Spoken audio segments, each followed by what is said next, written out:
Just baiting.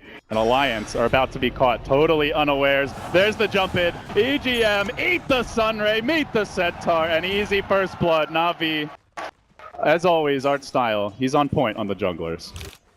Na'Vi playing pretty riskily. A lot of times with a Chen or Enchantress, you'll have a Sentry Ward just to make sure that your first smoke gank is not popped. And Na'Vi, yeah, it pays off for them. Around Snako to the mid lane, and we see Ditya Ra move down to the bottom lane. Shackle mid, there's the swoop forward, Icarus dive, and then they're going to chase this one a bit. The Sunray comes out, round 2. S4, will he dodge the power shot? He can't! Dendi pierces his armor and shuts him down. Broodmother's level 5. It's a very problematic lane for a hero that doesn't have that much AoE, and in the top lane, just constantly... Oh, okay, he's trying to answer Snako, but they actually had detection for him as he roams through mid. Not realizing the sentry was there. He'll make it out, but a missed opportunity for a potential kill. And going back to your point about the Slardar here, I guess they're going to try to do it with just aggression. They run onto EGM looking for the crush. He's going to hold it. He recalculates, then he lets it fly. They get off the follow-up stomp and the Hadouken art style. Very good micro here, but he might end up going down anyway to the nukes of EGM. That twin head is awful tanky. General finding that secondary stun, and meanwhile in the mid lane, Dendi's also gone down. Alliance firing back, make it 2-3 as they can't run down Loda, who skates away. So S4, looks like he did end up getting help on the second pass there from Ake Skyrath. The second roaming through the river. The surgery is perhaps not to the liking of Loda. This is an unwilling patient that he moves after, but EGM probably the easier target. Let's see who they go on. It is Loda. Stop. Oh, he just barely dodges it. So they're going to go back for the easier, lower-hanging fruit of the kill. But Artstyle kinds of finds himself surrounded by his own creeps, and Loda just runs back in on him. General's trapped down in the trees. Not exactly the smoothest gank from Na'Vi, but they do end up getting the twin head in the end. Some additional damage taken there, and Loda will back away, unable to save his buddy. So despite the top rune, they want to fight this out. The Shackle comes through from the low ground. The follow-ups there from Snako with the balanced Ray, and S4, he tries to make it out. He's so low, but not good enough. The Firebird wins again. The mid game can have a lot of impact, and again it's on to top. The bubble gets dropped, but EGM shackled outside of it, can't follow it up with any sort of damage. He could be in danger here. Artstyle turning back towards him. The fire, the Hadouken onto EGM. They continue to ramp up the damage. Backup not in sight. Loda again throws EGM to the horde of Na'Vi. The Slardar, and you can't defend any of these ganks that Na'Vi are pushing around the map. Ditya Ra, perhaps a bit too bold here. He comes in, he tries for the tower deny. That won't happen. But again, it's Snako. Back to the party. He's got an egg already. Only 9 minutes in. He'll drop it. Shackle, oh, a bit off the mark. Could have been a huge setup on 2 heroes. Still Na'Vi are chasing. They really hunt for these kills. They dive deep on Ake. They want that Skyrath mage. They get him too. And Snako healing Ditya Ra. All the while, however, he will fall as the trade. A 1-for-1.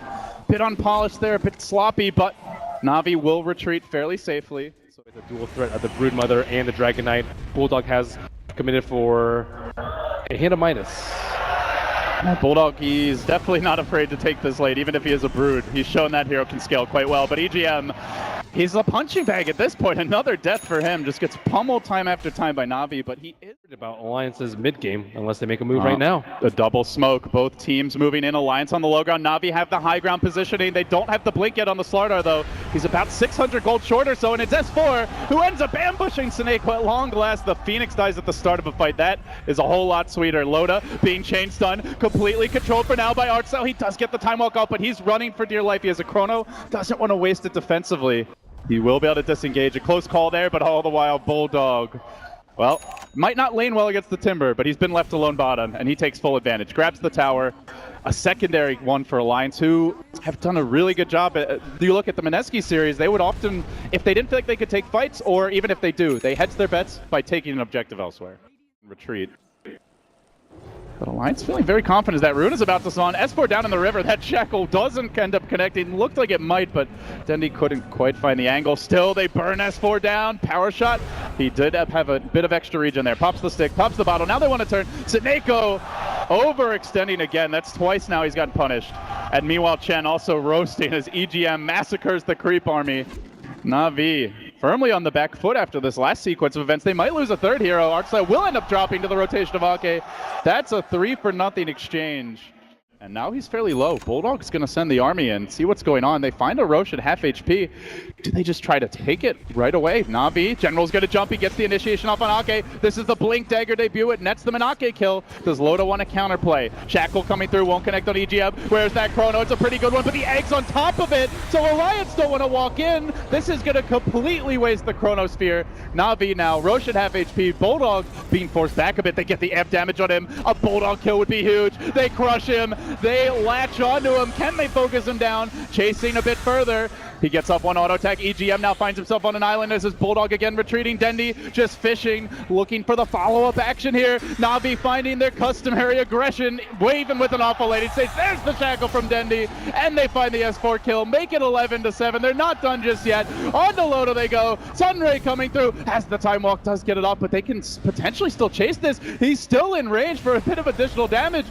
Trying, good job there with the time dilation, but still the Blade Crush comes out. General will get another kill for the team. 12-7 now the score. From Na'Vi, Alliance already getting nervous. They're backing out. There's the quick time walk away, but Dendi, he's hasted, racing after Loda, thinking about a Chrono. He hesitates, fishing for the angle. Dendi, he doesn't get it. No latch for you, sir, but instead, they might get EGM. He's on the run once more. The star-crossed Jakiro drops, but hey, I guess at this point, it's probably the best kill to be giving up. Blink Better care of your...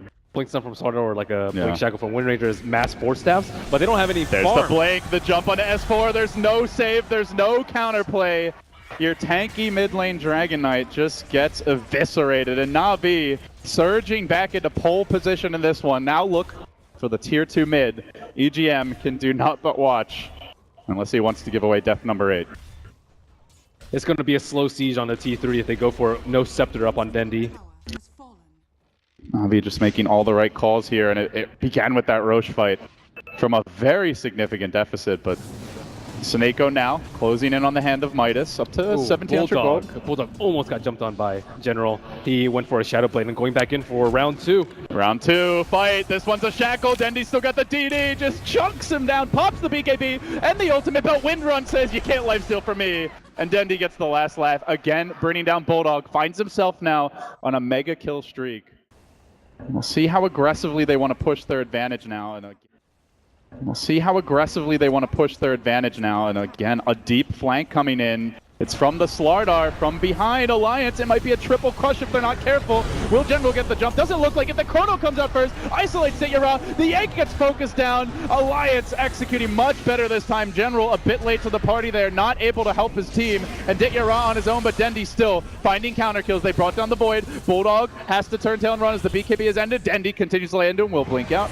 A 2-for-1 there, but EGM, again and again. This poor Jakiro. Left of the Chen creeps is being saved a bit by the team. He may actually live through a fight. Hooah for EGM, he makes it out.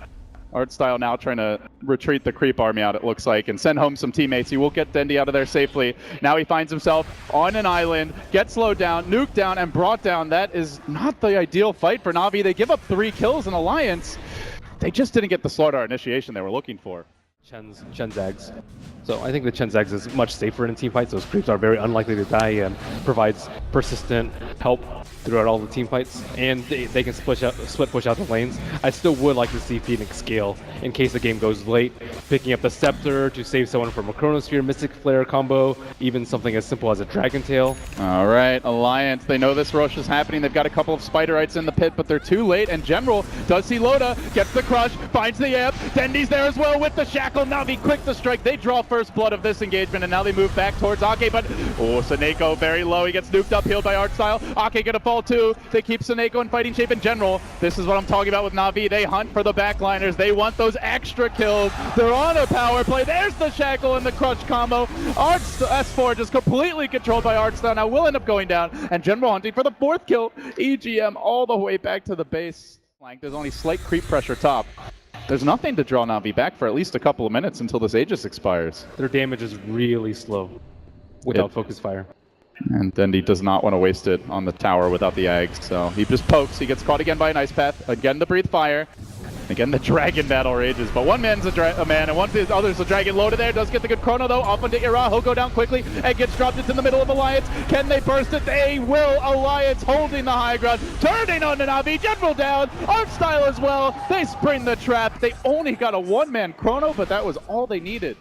This could be huge. It's going to be a very quick Roshan respawn, and Slardar ends up getting caught out. General, oh boy, gem down. S4 pops a celebratory BKB here down in the pit, letting Navi know that this area is under their control, but Seneko is zoning them back with the Fire Spirits. They're buying time for the Slardar respawn as they barely clip art style here. They commit onto him. Loda spending a lot of time working on a very tanky support gen, but Dendi's the real grab, and that's the one that S4 catches out. BKBs aplenty have been popped by Alliance, but it's gotten them 2 critical kills around the pit, and they come back in. No buyback on Dendi. They won't have their prized Wind Ranger, but who needs her when you've got Sunray? It's General onto Ake, does get off the crush, but Seneko, the bigger prize, brought down by the chain stun of Loda together with S4. They work on Deira. He is getting some stacks out. He chains, but he ends up just getting set back, and he chains back into the fight. Deira all over the place with this one. But Alliance, more importantly, they're hitting Roche, and Roche can't move, can't be sent home, can't go anywhere. And the Blink Dragon Knight making a huge difference in that fight. First picking off the Slardar, and then picking off the Wind Ranger. Around. Nobody from Navi back. The whole team in the base. No split push, no counterplay, just a head-on fight brewing. Will they get that Miracle Shackle? Will the Chrono be off the mark? Navi praying for a Lotosphere.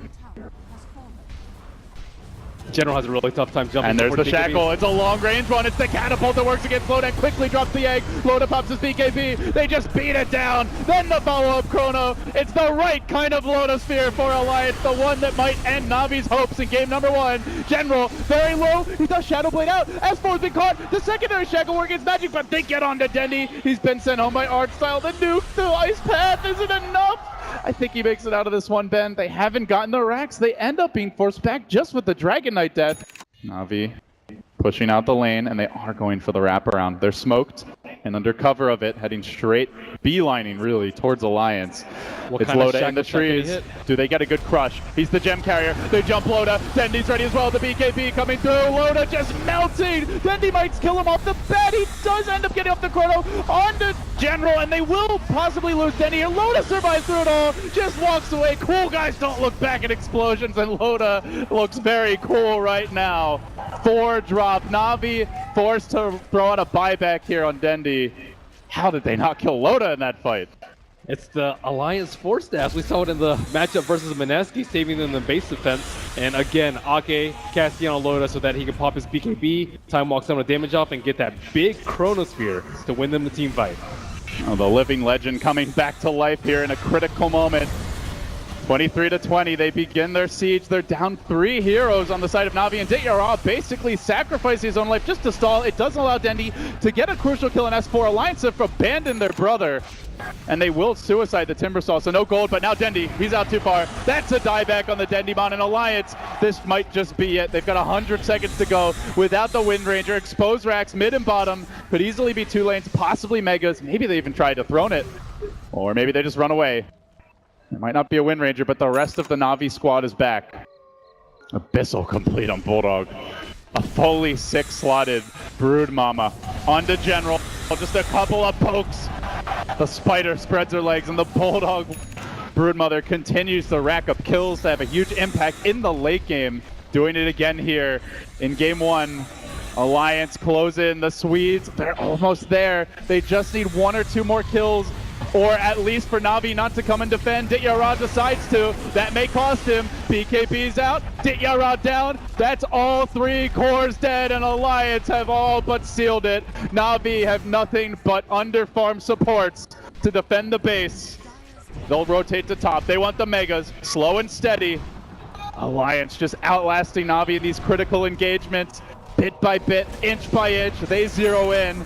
A very feudal egg comes out, marking where the Navi base once stood.